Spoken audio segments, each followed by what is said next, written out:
Partiremos entonces hablando sobre la fertilización orgánica, eh, en el cual lo primero que tenemos que hablar es sobre el reciclaje de nutrientes, indudablemente, porque en un sistema ganadero y en un sistema pastoril, el reciclaje es algo fundamental para mantener la fertilidad de las pasturas y las praderas.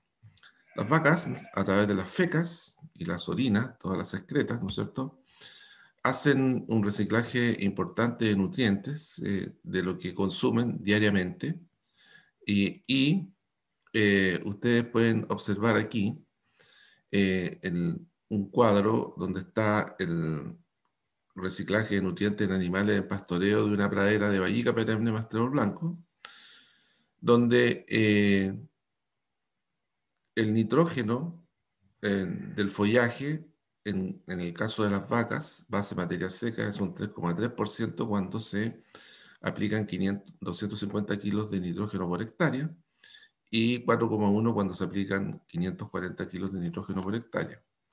Pero en la bosta van a reciclar 86 kilos y 104, y en la orina 214 y 354. Es decir, sobre el 70% del nitrógeno consumido por los animales es excretado, nosotros ya sea por las bostas o por la orina.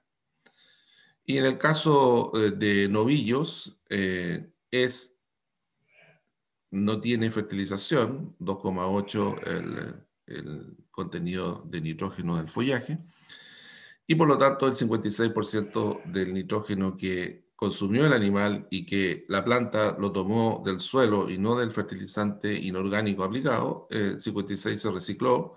En el caso de los 210, el 60%, en el caso de los 420 kilos de nitrógeno, el 74%. Pero ustedes tienen que ver aquí algo muy importante, que en realidad en el caso del nitrógeno, la mayor proporción, como ustedes pueden ver en esta columna, la mayor proporción del producto consumido es secretado a través de la orina. Pues bien, si uno hace un balance en el nitrógeno, ustedes pueden observar que vamos a tener, ¿no es cierto?, una parte que se va a volatilizar, otra parte que se va a ir a la leche, otra parte que se va a lixiviar, otra que se desnitrifica, otra que es la fijación biológica del nitrógeno en el suelo, bueno, por las plantas, perdón, y por lo tanto hay un balance de nitrógeno importante, y lo más interesante es que más del 70% del nitrógeno que consume el animal en pastoreo lo va a reciclar, ¿no es cierto?, a través de las excretas. Bien, aquí podemos ver la distribución de algunos macronutrientes en la leche, en la secreción de leche, fecas y orina de vacas lecheras que consumen una pastura de tipo templada, como es de vallica perenne, y donde el promedio de producción de leche son 25 litros. Y aquí ustedes pueden ver que en la leche hay una parte importante del potasio, en las fecas hay una parte importante del fósforo, el potasio y el calcio, y también, perdón, el magnesio, y en la orina, como ustedes pueden observar, respecto a estos nutrientes, está el potasio, el más importante, y después el sodio y el azufre. Entonces, nosotros tenemos que analizar que en realidad en los pastizales hay una concentración interesante de nutrientes en fecas y orinas, producto de este reciclaje. Y así, viendo ahora un promedio general en vacas lecheras en lactancia, si ustedes observan aquí, el contenido más importante en la orina es el nitrógeno. Si ustedes observan acá, en el caso de las fecas, el contenido más importante que tiene las fecas es nitrógeno y fósforo y calcio, como lo habíamos dicho antes. Y por lo tanto acá podemos observar cuánto es lo que excreta cuánto es lo que va en las fecas, y es el valor que siempre nosotros utilizamos, siempre se utiliza, digamos, para decir, mire, el 85% del total que consumen los animales es reciclado, y aquí está el valor exacto, de los cuales aquí, en este caso, es el 48% de nitrógeno, 95% del fósforo, muy alto, ¿no es cierto? 97% del calcio, 95% del cobre, 98% del zinc, fierro 99% y manganeso 99%. Valores menores es lo que es el sodio y el cloro y el nitrógeno. Pues bien, si ahora veamos el número y el peso del volumen de las defecaciones de orina por día y superficie, y las excretas de vacas y ovejas. Veamos, aquí está el número de veces que defeca un animal al día: 11 veces una vaca de carne, 10 veces un novillo, 12 veces una vaca lechera, 17 veces la oveja. El peso es variable, ¿no es cierto?, de muy pequeño en la oveja hasta muy grande en una vaca lechera. El área de cobertura, digamos, que genera esa feca es esta que está aquí. En el caso de la orina, ustedes pueden ver el número de veces que hay micción de orina, digamos, en los animales, y los litros de orina y la cobertura de la orina. Es decir, aquí podemos observar de que en realidad el efecto de la bosta en las propiedades del suelo y de las plantas es muy relevante. Y esto que está aquí, ¿cierto?, que es el efecto de la bosta o orina, o la orina, es producto, ¿no es cierto?, del reciclaje y la concentración que existe en ese espacio de nitrógeno y de potasio. Veamos, por ejemplo, el efecto de la bosta en las propiedades del suelo, en el carbono orgánico, en el nitrógeno, el pH, la capacidad de intercambio catiónico, el calcio y el magnesio. Aquí está el control y el que tiene la bosta, que ustedes observan, ¿no es cierto?, que hay un aumento en el carbono orgánico, hay un aumento en el nitrógeno total, hay un incremento en el pH, hay un aumento muy importante en la capacidad de intercambio catiónico, lo que significa que hay un aumento en las bases del suelo, ¿no es cierto? El calcio aumenta y el magnesio aumenta. Es decir, bajo la bosta hay una modificación en las propiedades del suelo. Ahora, el tiempo de incorporación de la bosta al suelo también es relevante porque va a depender de la estación del año. Y así podemos ver la consistencia de las bostas medida, digamos, en una escala de consistencia que 1 es muy líquido y 5 es una bosta firme, más seca, con más materia seca. Ustedes pueden ver los meses necesarios para disolver una bosta. En verano, cuando necesita cuando es de consistencia firme, necesita 3,5 a 4 meses, en otoño 4 a 4,5, en invierno 8 a 8,5 y en primavera 7 a 7,5. Es decir, hay un tiempo después del bosteo que indudablemente es menos en invierno y mucho más en verano. Ahora, la tasa de aplicación típica de los principales nutrientes dejados en cada bosta de oveja y vaca se puede observar aquí.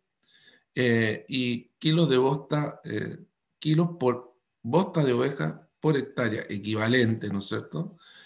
Nosotros podemos observar que hay una alta concentración de nitrógeno, alta concentración de fósforo, de todos los nutrientes. Pues bien, eso es en términos del reciclaje. El reciclaje que hacen los animales en forma natural bajo el pastoreo. Pero existen productos orgánicos generados por los animales y que son acumulados en algunas áreas específicas, como son las camas de alimentación, de los patios de alimentación del ganado, las fosas purineras, donde se acumula el purín proveniente del lavado de las salas de ordeña y patios de alimentación, Y también, ¿cierto?, la acumulación de desechos orgánicos de animales que son producidos en confinamiento, como son las aves y los cerdos. Y eso vamos a analizar un poquito en esta parte de la clase.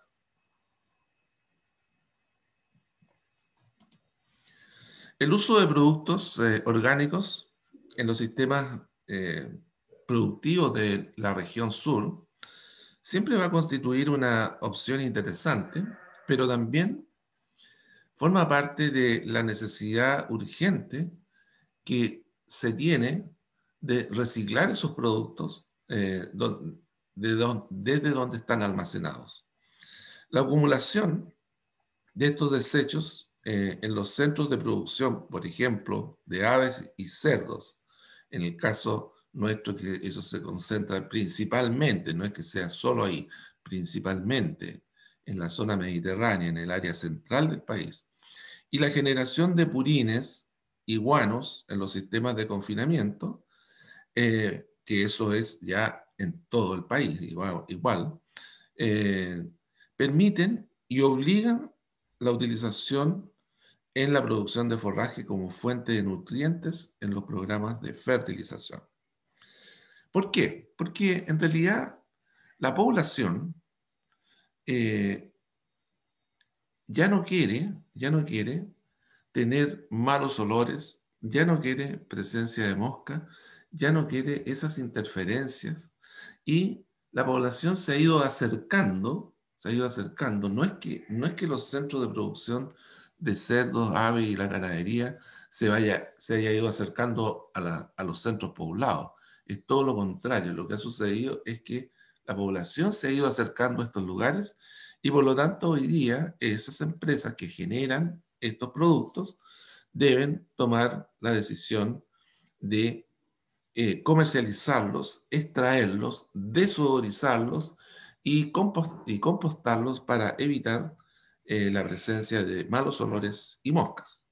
Y es por eso que en el caso de los guanos de pollo, pavo, gallina y cerdo, estos productos son comercializados en todo el país, ¿no es cierto?, con el objetivo de ser utilizados como fuente de fertilizante, pero son muy importantes su utilización en fertilización de praderas, pasturas y cultivos suplementarios en la zona sur, en la cual el principal costo que tiene esto, fuera del costo ecológico que supone, ¿no es cierto?, es un costo económico que es el costo derivado del transporte.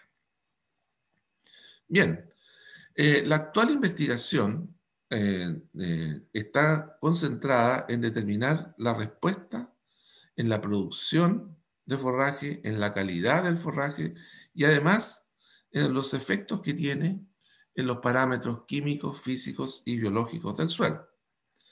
En el mundo existe una producción de 28 millones de toneladas de carne de pollo y una población de 16 billones de pollos broiler que generan 35 millones de toneladas de guano. Y por lo tanto, del total del fósforo consumido por los pollos, solo un 30% es utilizado por esta ave, el resto, que corresponde al 70%, es excretado y queda en los depósitos de guano. Entonces, es una interesante fuente de fósforo como fertilizante. Y los resultados de la investigación han demostrado un incremento en la producción y calidad del forraje y en el mejoramiento de la actividad biológica del suelo, lo cual supone, ¿no es cierto?, un mejoramiento en la posibilidad que tienen las plantas de absorber nutrientes. Veamos el uso de este tipo de guanos en praderas y pasturas que se aplican con estos, perdón, con estos maquinarias que son las famosas estiércoleras y que permiten, ¿no es cierto?, distribuir homogéneamente una cantidad definida de estos guanos semisecos, porque no son absolutamente secos, sobre los pastizales como fertilizante. Primero veamos el contenido de nutrientes de los diferentes guanos que son estos son algunos de los guanos que se comercializan a nivel de nuestro país. Primero observemos el guano de gallina, que tiene entre un 15 y un 20% de humedad, por eso les digo que es semiseco, no es seco, y una relación carbono-nitrógeno de 12. Mientras más baja es la relación, mejor, obviamente, ¿cierto? Tiene un 2 a un 2,5 de nitrógeno y un 4 a un 4,5 de fósforo, potasio 2, magnesio 0,5 y calcio 8 a 10. Bien, el guano de pollo estabilizado, es decir, que está ya semicompostado, ha tenido un movimiento y está estabilizado su actividad, es el guano que tiene entre un 15 y un 35% de humedad. Es decir, cuando está comprando un kilo, está comprando por cada kilo entre 150 y 350 gramos de agua. Su relación es 16, el nitrógeno, ustedes ven que es un poco menor, los valores menores, digamos, y el fósforo baja a 2,8, 3,5. El guano de pollo ahora con cama de viruta, porque hay distintos tipos de camas, obviamente, es entre 12 y 24 el porcentaje de humedad, con una relación carbono-nitrógeno de 15, un nitrógeno 2,8 a 3,5 y un fósforo 2,6 a 3,2. El de cama de capotillo, 15 a 25, mejor relación y muy similares los valores.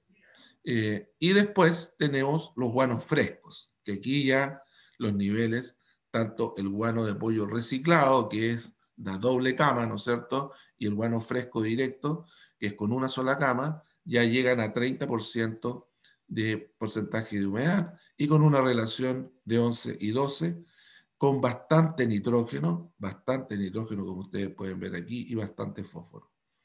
Y después el guano de pavo, que va de 25 a 30 y con una relación bastante buena carbono-nitrógeno y un nivel de fósforo muy elevado, lo que significa que el pavo es muy ineficiente en el uso de este producto, de este nutriente. Perdón.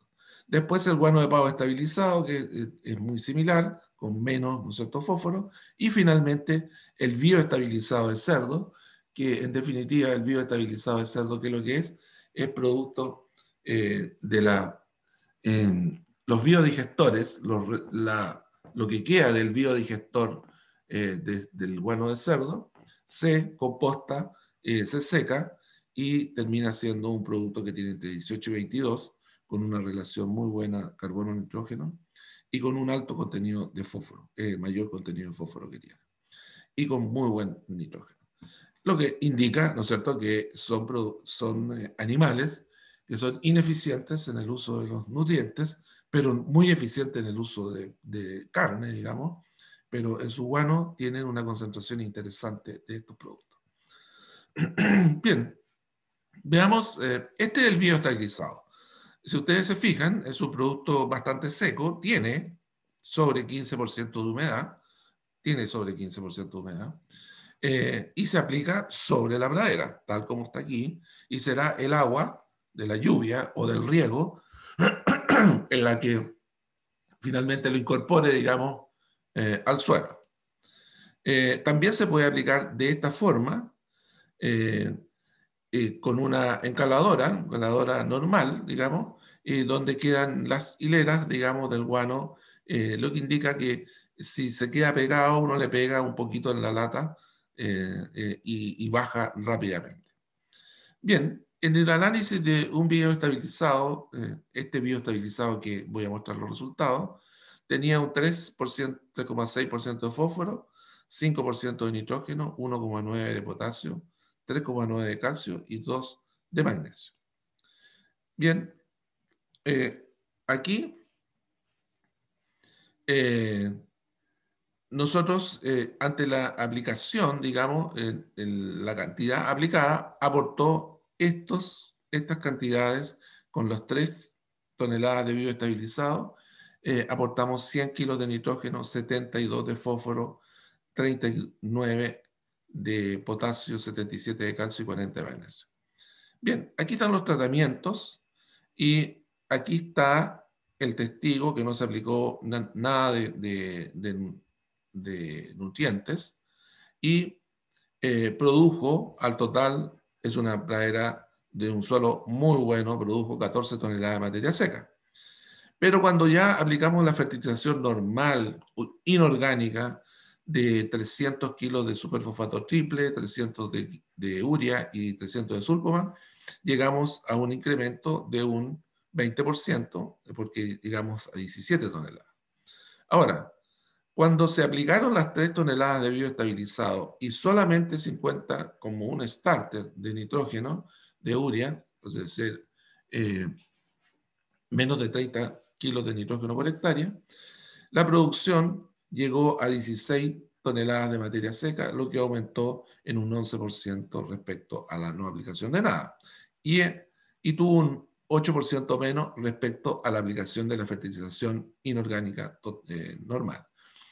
Después, cuando aplicamos ya un starter de 200 kilos de nitrógeno, más el guano, llegamos más el bioestabilizado, perdón, llegamos a 19 toneladas de materia seca, lo que significa 27% incremento respecto a no aplicar nada y 6% respecto a aplicar la fertilización inorgánica. Es decir, aquí ya tenemos una interesante conclusión.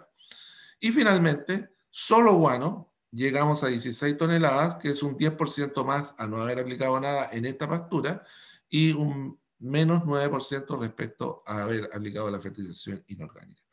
Indudablemente que el mejor tratamiento es el mejor tratamiento es porque generó un incremento de un 10% a no aplicar nada. Ahora, esta es una pradera demasiado buena y la comparamos con una pradera demasiado buena porque cuando la pradera tiene el suelo tiene bajo contenido de nutrientes, este valor es muy bajo y este valor, digamos, puede llegar a ser el mismo. Bien, veamos ahora la aplicación de bioestabilizado de este mismo producto, pero en otro cultivo ahora, en el maíz para ensilaje. Aquí podemos observar cómo se hace la aplicación, que es distinta a la anterior que se aplica sobre la pradera, ¿no es cierto?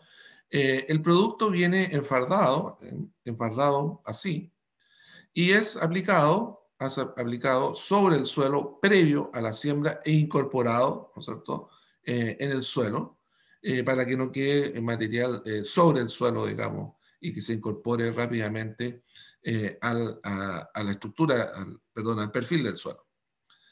Y aquí podemos observar que hicimos aplicaciones desde 2.000 hasta 6.000 kilos de guanos, distintos guanos, estabilizados de pavo y bioestabilizados de cerdo, y donde ustedes pueden ver, digamos, que la mejor respuesta estuvo con el bioestabilizado de pavo con 6 toneladas más 400 kilos de mezcla. Normalmente el maíz se siembra con 800 kilos de mezcla, se reduce a la mitad, digamos. Y en el caso del bioestabilizado de cerdo, la mejor respuesta estuvo en los 4.000 kilos más los 500, que fue 22 toneladas. Es decir, un 6% de incremento respecto al testigo que tiene solamente 800 kilos de mezcla más los 400 de urea. Entonces, el 18% de incremento fue generado por estos 6 toneladas de bioestabilizado de pavo y el 16% acá por estos dos. Es decir, aquí uno tiene que buscar la mejor relación, finalmente la mejor relación es este de acá, obviamente. Pero hay una diferencia muy grande, una diferencia muy interesante, que es en el contenido de almidón en la energía, donde ustedes pueden observar que respecto al testigo, digamos, hay algunos niveles superiores, como este 35 y 34% de almidón, que es la energía, ¿no es cierto?, del maíz, aumenta con la presencia del bioestabilizado y con el estabilizado de pavo. Por lo tanto, no solamente uno tiene que buscar con estos productos, no solamente encuentra, perdón, Esto es producto de un aumento en el rendimiento, sino que también aumenta en la calidad. Bien, otro producto orgánico que se produce, que se genera en los campos, son los purines, ¿cierto? Los purines que se almacenan en fosas, en pozos, como ustedes pueden ver acá en esta fotografía, y que se aplican asperjándolos sobre la pradera, sobre suelos desnudos que se van a sembrar, o también se inyectan en el perfil del suelo para evitar los olores. Ahora, los purines son una solución compuesta por fecas, orina, agua, desechos de comida y elementos de aseo, ¿no es cierto?, de los patios de alimentación y salas de ordeña.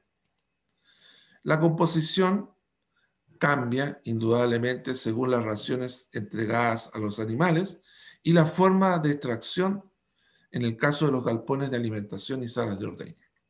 Ahora,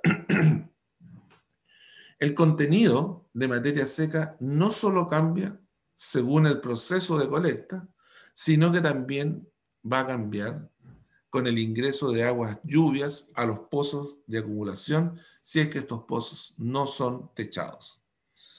Aquí tenemos el área de producción de los purines, la sala de ordeña, ¿no es cierto? Ese alimento que está cayendo aquí de los cubículos de alimentación que tiene la sala de ordeña, ¿cierto? Ese alimento va a formar parte del purín. El agua, las fecas, la orina, va a formar parte del purín. Y aquí en el patio de alimentación, todas las fecas, ¿no es cierto? Y todos los alimentos que caigan en el patio también van a formar parte del purín. La conducción de los purines al foso se hace a través, ¿no es cierto?, de esta forma, se extrae, esto forma parte del purín, se extrae y se va, ¿no es cierto?, a los pozos de alimentación, y también existen sistemas automáticos de extracción del área, no de la cama, en el caso de en este caso, digamos que un galpón, en el cual se está alimentando al ganado, aquí se alimenta y aquí duerme el ganado en su cama caliente, sino que en el área de alimentación donde caminan los novillos, se extrae automáticamente. Así, ¿no es cierto?, con una roldana se mueve eléctrica, se mueve y se va sacando, no en la parte de aquí arriba, sino que en la parte de aquí de la alimentación, se va extrayendo el purín, aquí está la roldana, y va cayendo en esta zanja que finalmente cae en el pozo purinero. Ahí se está devolviendo para volver a abrir, ¿no es cierto?, los fierros y sacar el purín. Bueno, los purines, luego de ser extraídos de los lugares en que se acumulan los pozos, donde hay pozos de diferentes capacidades, el purín llega a ese lugar y aquí tenemos generalmente problemas que empiezan con los problemas de contaminación, porque hay fosos que son con paredes de tierra, otros con paredes de hormigón armado y otros con, capas de plástico que permiten eliminar, digamos, la filtración de estos purín hacia las napas freáticas inferiores. La extracción, aquí tenemos, los pozos. Este es un pozo con tierra, es solamente tierra, ¿cierto? Con paredes de tierra. Es un foso que se hace a una profundidad definida, 6, 7 metros de profundidad, ¿cierto? Y ahí se empieza a acumular el purín y que obviamente todo lo liviano empieza a flotar, que son generalmente los desechos de los alimentos, empiezan a flotar y forman esta capa que se observa aquí. Aquí tenemos pozos con paredes de hormigón. Estos son con paredes de hormigón, acá. Y también existe el revestimiento que permite evitar que haya contaminación de aguas. Y las opciones son PVC, ¿no es cierto?, policloruro de vinilo o el polietileno de alta densidad. Aquí tenemos un polietileno de alta densidad donde está totalmente sellado en profundidad todo el pozo completo, ¿no es cierto? El problema que tiene esto, es que no es que sea alto el valor, sino que el problema son los descuidos al momento de revolver. Ya vamos a ver el revolvedor. Al momento de revolver, a veces las hélices rompen y se elimina el sello. Bueno, la extracción del purín desde el pozo de almacenamiento, del pozo purinero, previo a ello, aquí está el revolvedor. Hay revolvedores que son fijos o revolvedores que se usan como está aquí con el tractor, ¿cierto? Para eliminar la costra y hacer que la solución escurra con facilidad, como un líquido, ¿no es cierto? Una solución que vaya con facilidad por los tubos donde se va a asperjar o los hidrantes, digamos, y no se produzcan tacos y no se tapen, o de los que salga fácilmente de los estanques de aplicación que vamos a mostrar. Entonces con esta hélice se remueve todo ese material liviano que queda en la parte superior, que es la costra que se denomina. Entonces finalizado el proceso, aquí se está extrayendo y llevando a un estanque purinero, el cual va a aplicarlo directamente, digamos, en la pradera o en algún suelo que se va a preparar y que se va a utilizar para siembra de algo. También existen las aplicaciones de purines a través de hidrantes, como ustedes pueden observar aquí, ¿cierto? A través de redes purineras, que son bastante complejas a veces cuando se tapan, porque se revientan y rompen, digamos, con la presión, se rompen los tubos, y en realidad, pero son muy eficientes, digamos, en la aplicación. Las formas entonces de aplicación son diversas. La primera es una inundación directa desde el pozo, uno abre el pozo y bota todo. La aspersión con una red de purinero, con un carro purinero. También existe la posibilidad de fraccionar, de separar, ¿no es cierto?, la parte sólida del líquido y utilizar para una cosa el sólido y para otra cosa el líquido. También existe la inyección en el suelo y la incorporación presiembra. Bien, aquí tenemos los inyectores de purines presiembra. Esto es muy recurrente, digamos, en algunos sectores de Europa, donde todavía existe la ganadería y donde el purín es muy importante en términos de su manejo, dado que no es un producto muy querido por la población por los malos olores. Y las ventajas de este sistema son que uno inyecta rápida y eficazmente el purín hasta una profundidad de 18 centímetros, perdón, no 118, 18.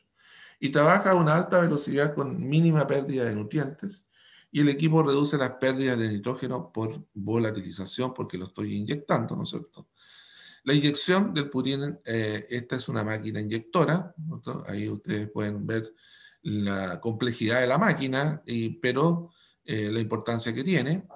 Y este equipo posee un ancho de 4 a 6 metros con 32 a 48 discos dispuestos en 2 hileras.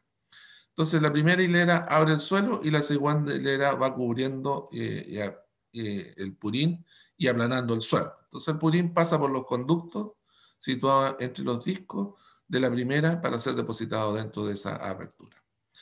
También tenemos aspersores con mangueras colgantes, como esto que está aquí, que caen directamente sobre la pradera. Y estos equipos aplican el purín en realidad en cobertera, y el purín cae sobre el suelo o la pastura a través de mangueras flexibles. Se postula que es posible reducir entre un 10 a un 50% las emisiones de amoníaco con este sistema.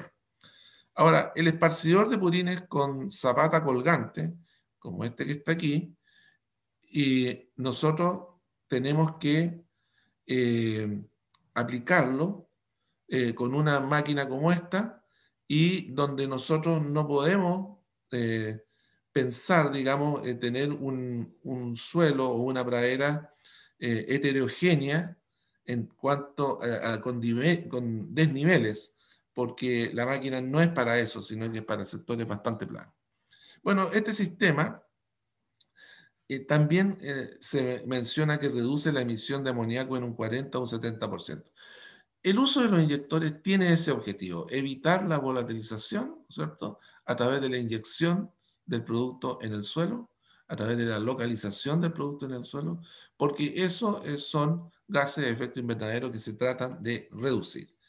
Y aquí tenemos inyección de purines ya con el cultivo funcionando, ¿no es cierto? Y que reducen la emisión depositando el purín debajo de la superficie del suelo y dependiendo del tipo de inyector se reduce entre un 50 y un 90% las emisiones de amoníaco.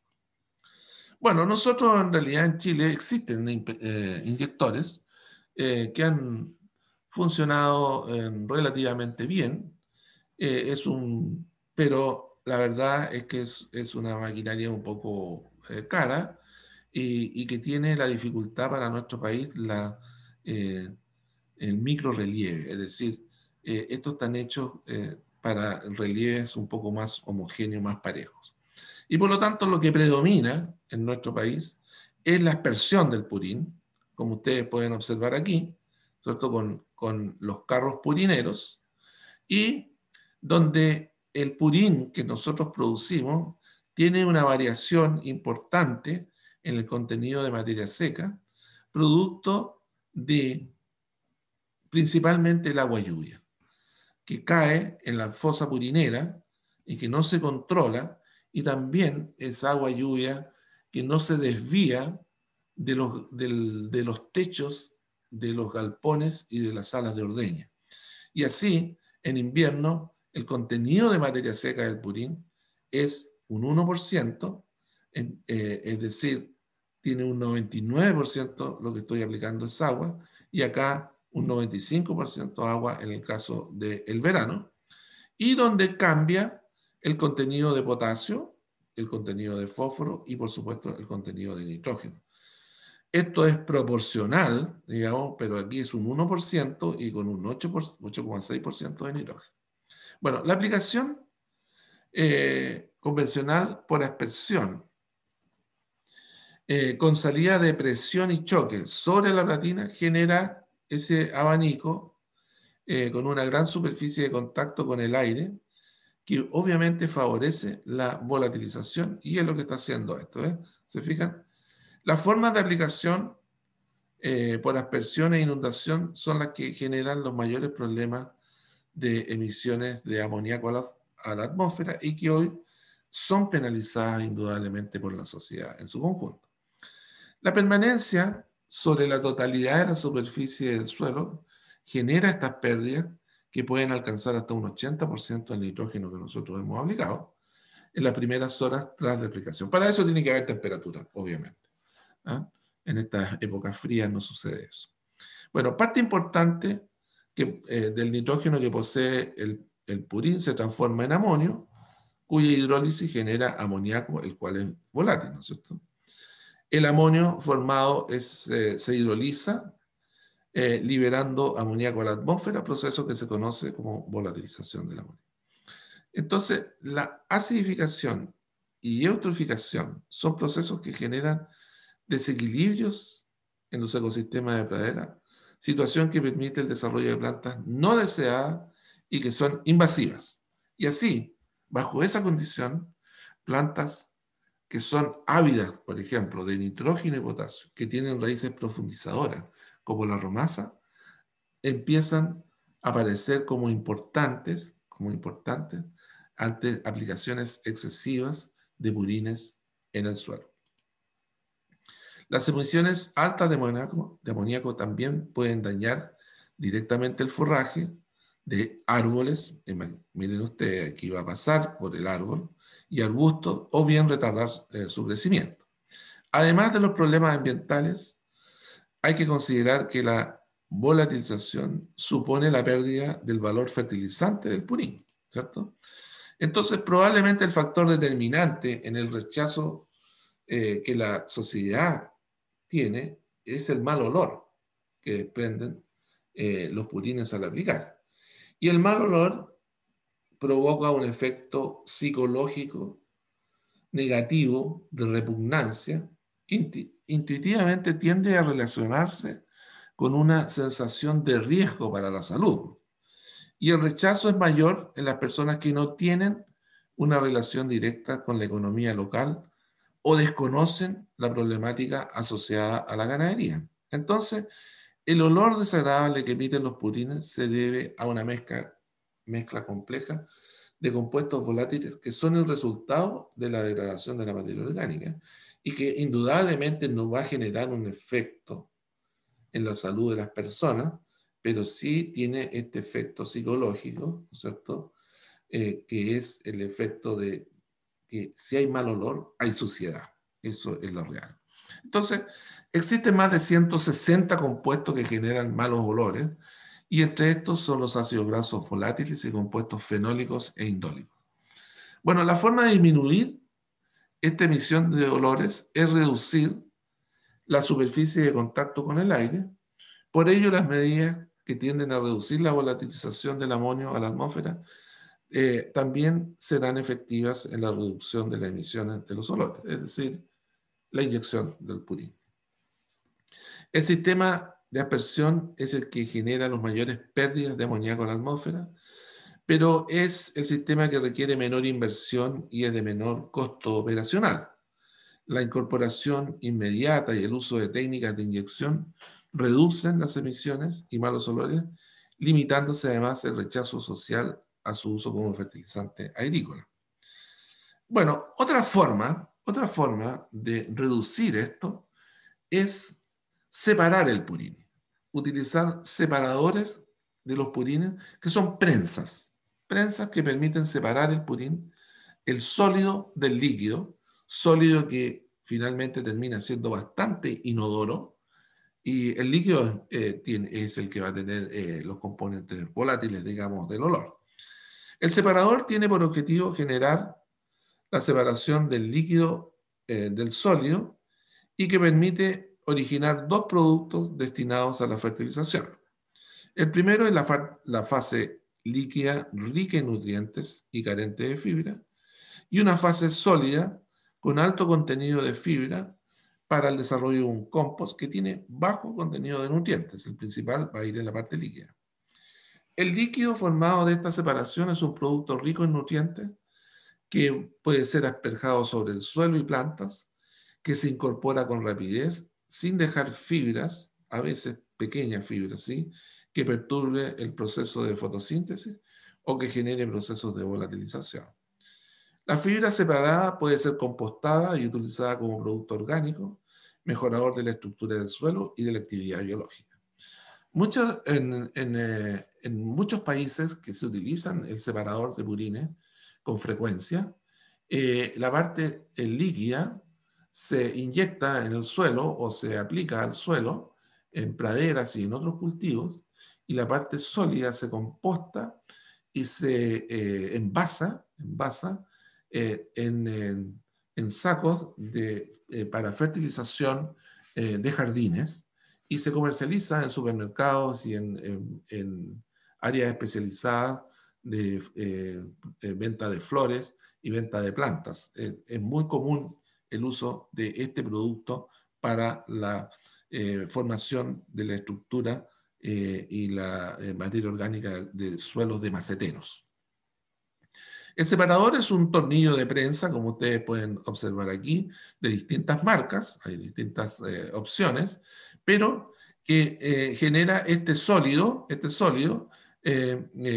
al extraer la mayor cantidad posible del líquido. Posee un tornillo que estruja, ¿no es cierto?, el purín bruto dentro de un cilindro fijo, como ustedes pueden ver, con diversas ranuras.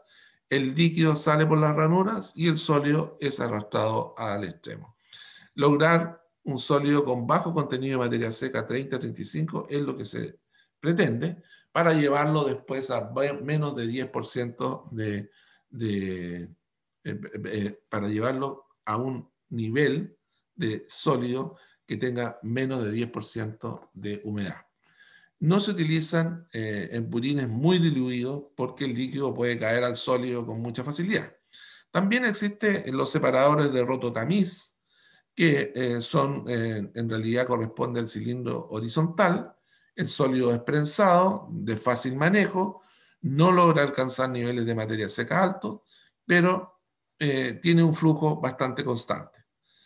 Y también hay uno de decantación, que ya es mucho más sofisticado y de un valor mayor, y va a eliminar y evitar la presencia de partículas que puede decantar al pozo de acumulación de líquido. Y el separador de tamiz estático, que es una cosa ya más rudimentaria, y ustedes pueden observar que es bastante, con bastante humedad lo que separa, digamos. Es el más sencillo y no necesita tornillo. Bueno, para instalar un separador de purines se requiere, primero, el pozo de acumulación del purín, después el pozo de acumulación del líquido, obviamente, la superficie techada para la acumulación del sólido. También tiene que haber un separador de piedras previo al separador, porque si no van a entrar piedras y van a romper las cribas, ¿no es cierto? El sistema de dispersión y el estercolera, porque todos esos son lo que tiene que tener un separador de purín. Y así, nosotros tenemos primero, aquí tenemos el pozo de acumulación. Bueno, viene el producto, cae al pozo de acumulación. Aquí tenemos el revolvedor que va a ir y lo va a capturar, ¿no es cierto? Lo va a tomar y lo va a capturar aquí y va a salir el sólido que va a caer aquí al techo, ¿no es cierto? Bajo techo, y el líquido se va a ir al pozo de los líquidos. Y ahí está el separador de purines funcionando, donde ustedes tienen el sólido que cae, que tiene un 30 o un 35% de materia seca.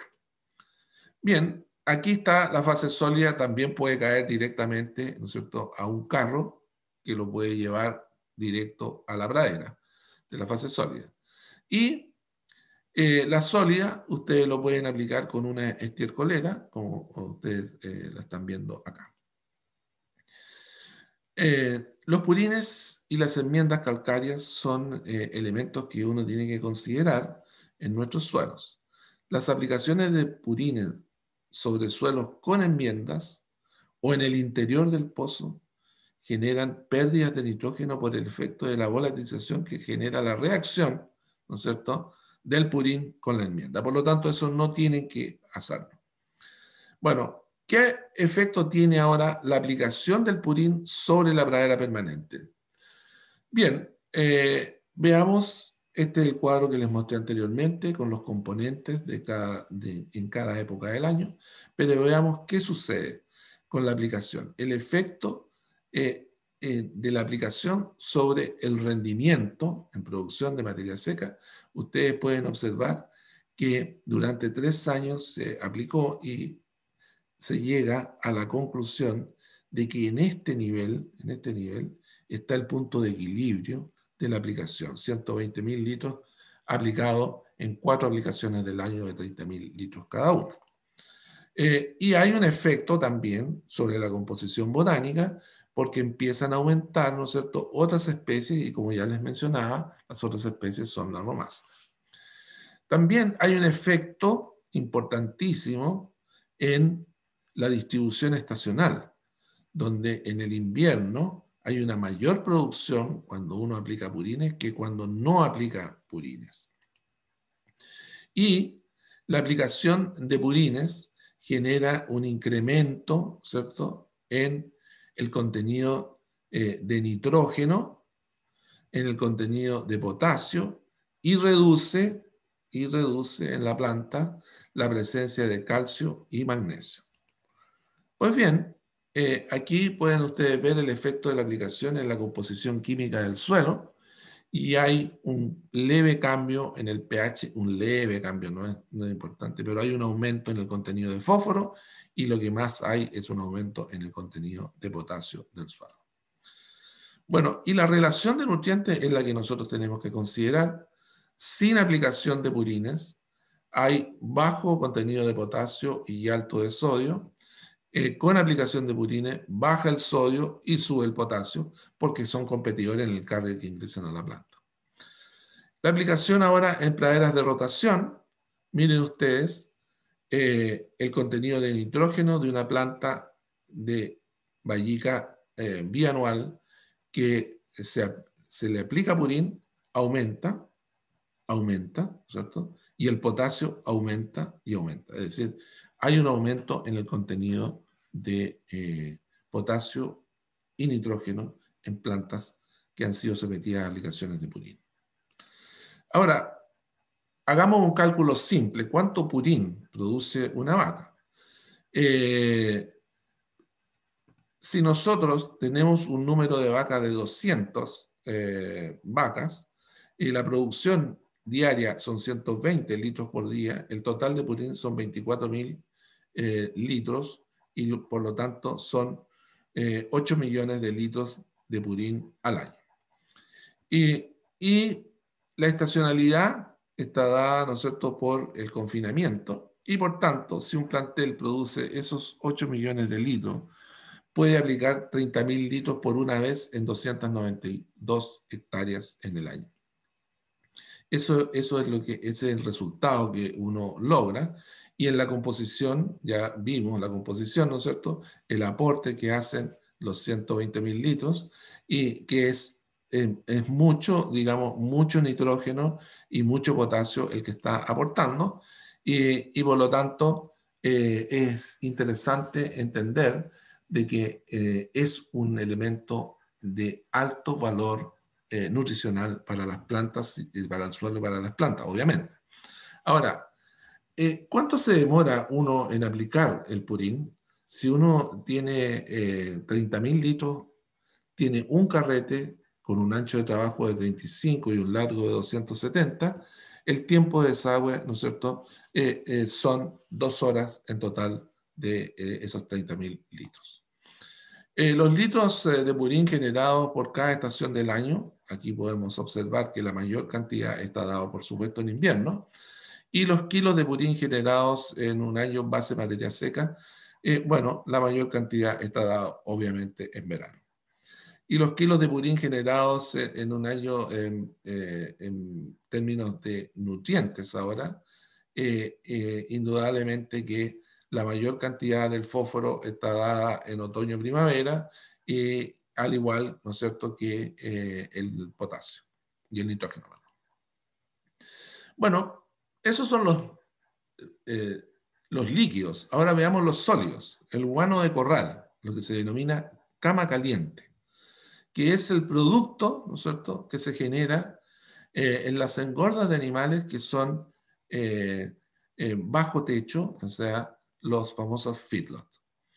La cama caliente es nada más que una mezcla del guano, ¿no es cierto?, con la paja que permite la absorción de la orina y la humedad de las bostas y que genera temperatura y que permite a los animales tener un bienestar muy bueno bajo el galpón durante el periodo de invierno. La paja, aquí está la paja, se asperja sobre el patio donde están los animales comen, defecan y generan este material que está aquí. La formación termina siendo este producto, ¿no es cierto? Ese producto que es guano, orina y paja. Y la composición de la ración que se proporciona a los animales y el tipo de paja van a determinar la calidad de la cama caliente. Y así tenemos, por ejemplo, evaluaciones de las rumas que se acumulan y que pueden tener distintos niveles de materia seca, distintos contenidos de nitrógeno, distintos contenidos de fósforo, potasio, etc. Y estos análisis se tienen que ir haciendo para poder ver el aporte que hace cada ruma que uno va acumulando. Las rumas son los montones de cama caliente que uno va extrayendo y que son finalmente, se descomponen, se pueden compostar, pero también se lavan por el hecho de la lluvia si es que no se tapan. Bueno, la extracción de la cama caliente se hace con maquinaria especializada. Obviamente aquí se está sacando todo el material y queda el cemento bajo, ¿no es cierto? Y el carro de distribución del estiércol son estos carros que permiten, ¿no es cierto?, aplicarlos, como ustedes pueden observar aquí, en una distribución bastante homogénea sobre las praderas, que queda así, ¿no? Queda como está eh, eh, en esta fotografía. Ahora, modificaciones en la densidad, rendimiento y calidad son elementos que caracterizan las aplicaciones de fertilizantes orgánicos. Es decir, a veces el contenido de nutrientes no es homogéneo y por lo tanto van a haber muchas modificaciones en términos del aporte que uno va a estar haciendo. Pero sí hay una estandarización en términos de las cantidades a aplicar para no generar efectos negativos sobre los animales. La fertilización orgánica es una necesidad porque indudablemente los desechos tienen que ser utilizados y en el caso de las ganaderías que están estabuladas, es muy importante considerar el reciclaje de estos nutrientes en el campo.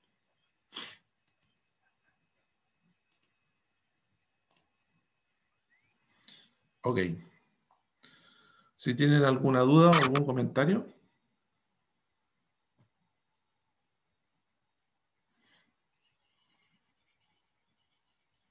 Bueno, si no hay dudas, nos veremos la próxima semana con otro tema relacionado con las praderas.